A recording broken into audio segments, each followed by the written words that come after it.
Government ने 14 जून 2022 को the Agnipath scheme launch किया, जिसके चलते इंडियन यूथ में बहुत गुस्सा देखने को मिल रहा है और वो सड़कों पर प्रोटेस्ट करने के लिए उतर आए हैं। लेकिन आखिर ऐसा क्या है इस न्यू स्कीम में जो यूथ को सड़कों पर उतरकर इतना वायलेंट होना पड़ रहा है? तो चलिए जानते हैं पूरी सच्चाई।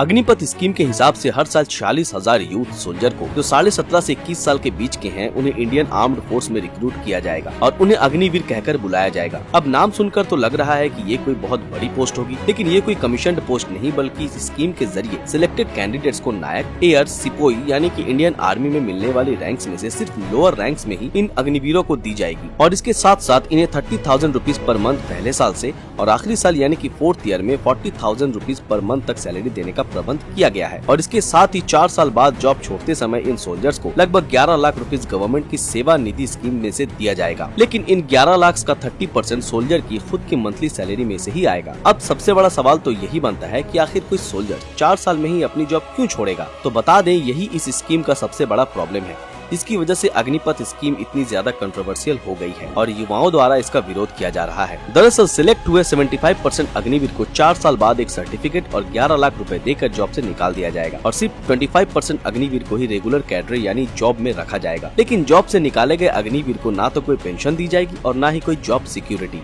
गवर्नमेंट का कहना है कि इससे एम्प्लॉयमेंट जनरेशन होगी और यूथ को जॉब आसानी से मिल जाएगी, लेकिन असलियत में 75% अग्निवीर की जॉब चली जाएगी और उन्हें फिर से एक नई जॉब तलाशनी होगी। और यही मेन रीजन है जिसकी वजह से इंडियन यूथ सड़कों पर उतरकर प्रोटेस्ट करने को मजबूर हो गए हैं। जहां एक तरफ आर्मी ऑफिसर की जॉब को एक हाईली रिस्पेक्टेबल जॉब माना जाता है और उन्हें कई सारे बेनिफिट दिए जाते हैं जैसे मकान, राशन, तो वहीं दूसरी तरफ इस अग्निपथ स्कीम में अग्निवीरों को ऐसी कोई भी बेनिफिट्स नहीं मिलेगी। इनफैक्ट उन्हें तो ना तो जॉब सिक्योरिटी मिलेगी और ना ही उनके पास परमानेंट सोर्स ऑफ इनकम होगा और ना ही कोई पेंशन मिलेगी। प्रोटेस्ट करने वाले यूथ का कहना है कि गवर्नमेंट कोई परमानेंट जॉब जनरेट नहीं कर पा रही है, इसलिए ऐसे टेम्पोररी सोल्यूशन देकर यूथ को लॉलीपॉप देने का काम कर रही है। लेकिन कई सारे लोग इस अग्निपथ स्कीम को सपोर्ट भी कर रहे हैं। उनका कहना है कि माना ये कोई परमानेंट जॉब नहीं है, लेकिन 17 से 18 साल की उम्र में कम से कम 4 साल की जॉब तो मिल रही है, इसमें अच्छी ट्रेनिंग और 30,000 से 40,000 तक सैलरी मिलेगी। जॉब छोड़ते वक्त 11 लाख रुपए मिलेंगे, जिससे आप कोई बिजनेस खोल सकते हैं। कई सारी नई स्किल्स डेवलप्ड होंगी जो फ्यूचर में किसी जॉब में काम आ सकती हैं। सोचने वाली बात तो यही है कि क्या एक्चुअल में अग्निवीर का एक्सपीरियंस और सर्टिफिकेट कोई न्यू जॉब ढूंढने में काम आ सकता है? 4 साल बाद जॉब छोड़ने के बाद इन अग्निवीरों को और भी ज्यादा प्रॉब्लम होगी किसी प्राइवेट सेक्टर में या कॉलेज में एडमिशन लेने में,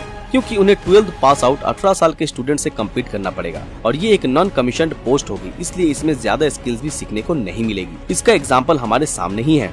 दरअसल जब एक आर्मी ऑफिसर 38 से 40 साल की एज में रिटायर्ड होता है तो उसे किसी एटीएम या बैंक के बाहर खड़े रहने वाले सिक्योरिटी गार्ड की ही नौकरी मिल पाती है, उससे ज्यादा कुछ नहीं। ऐसी स्कीम और भी देशों में लाई जाती है और अमेरिका में भी एक ऐसी ही स्कीम चलती है। वहाँ 11% होमलेस पॉपुलेशन एक आर्मी वेटरन की ही है और इसका एक बड़ा रीजन है कि अमेरिका का पेंशन सिस्टम काफी कमजोर है और यूएस गवर्नमेंट अपने आर्मी ऑफिसर्स को ज्यादा अच्छे बेनिफिट्स नहीं देती है। लेकिन आखिर इंडियन गवर्नमेंट को ऐसी स्कीम लाने की क्या जरूरत पड़ी? इसके पीछे सरकार ने 3 बड़े मेन बेनिफिट या रीजन बताए हैं। इसमें पहला रीजन है मिलिट्री में एज यानी उम्र के बैलेंस को मेंटेन करना, क्योंकि अभी आर्मी ऑफिसर्स की एवरेज उम्र 32 साल है और अग्निपथ के जरिए यूथ को सिलेक्ट करके इसे कम किया जा सकता है। दूसरा बड़ा कारण ये है कि मिलिट्री पर पेंशन लोड कम हो जाएगा। दरअसल अभी इंडियन आर्मी का करंट डिफेंस बजट है 5.25 लाख करोड़ रुपए, जिसमें 1.2 लाख करोड़ तो सिर्फ पेंशन में ही दे दिया जाता है और इसलिए डिफेंस एक्सपर्ट अमित कौशिक के अनुसार लगभग 55% बजट पेंशन और सैलरी में ही खर्च हो जाता है। अगर 17 साल आर्मी में जॉब करने वाले एक सोल्जर को दी जाने वाली सैलरी और पेंशन को अग्निवीर के साथ कंपेयर करे तो लगभग 11.5 करोड़ रुपए की सेविंग्स होगी और गवर्नमेंट अग्निपथ स्कीम के जरिए पेंशन के रुपीस को कट करके मिलिट्री को मॉडर्नाइज करने का काम करेगी। मतलब कि पेंशन और सैलरी में पैसे खर्च करने की जगह नए वेपन्स और टेक्नोलॉजी खरीदने में उन पैसों का इस्तेमाल करेगी। गाइस, आप इस अग्निपथ स्कीम को पसंद करें या ना करें, लेकिन वायलेंस यानी सरकारी प्रॉपर्टी नष्ट करना किसी भी चीज का सोल्यूशन नहीं हो सकता। इसी वायलेंस के चलते बिहार में लगभग 12 ट्रेन को आग के हवाले कर दिया गया, जिसके चलते 200 से ज्यादा ट्रेन कैंसिल कर दिए गए। एक स्टेशन को लूटा जा चुका है और कई लीडर्स के घर को भी जलाया गया है। वैसे आप ही बताइए, क्या ऐसा करना सही है? क्या यही वो भावी आर्मी ऑफिसर्स हैं जो आगे जाकर देश के लिए मन मिटना चाहते हैं? क्या ऐसे ही होते हैं पढ़ने लिखने और जॉब की प्रिपरेशन करने वाले युवा? वैसे दोस्तों, आप अग्निपथ स्कीम के अगेंस्ट है या फेवर में? हमें कमेंट में जरूर बताएं। और हाँ, जाते जाते वीडियो को लाइक और ज्यादा से ज्यादा शेयर जरूर करें और जिन लोगों ने हमारे फेसबुक पेज को अभी तक फॉलो नहीं किया है वो तुरंत फॉलो कर दें। तो फिर मिलते हैं आपके साथ अगली वीडियो में, तब तक के लिए अलविदा।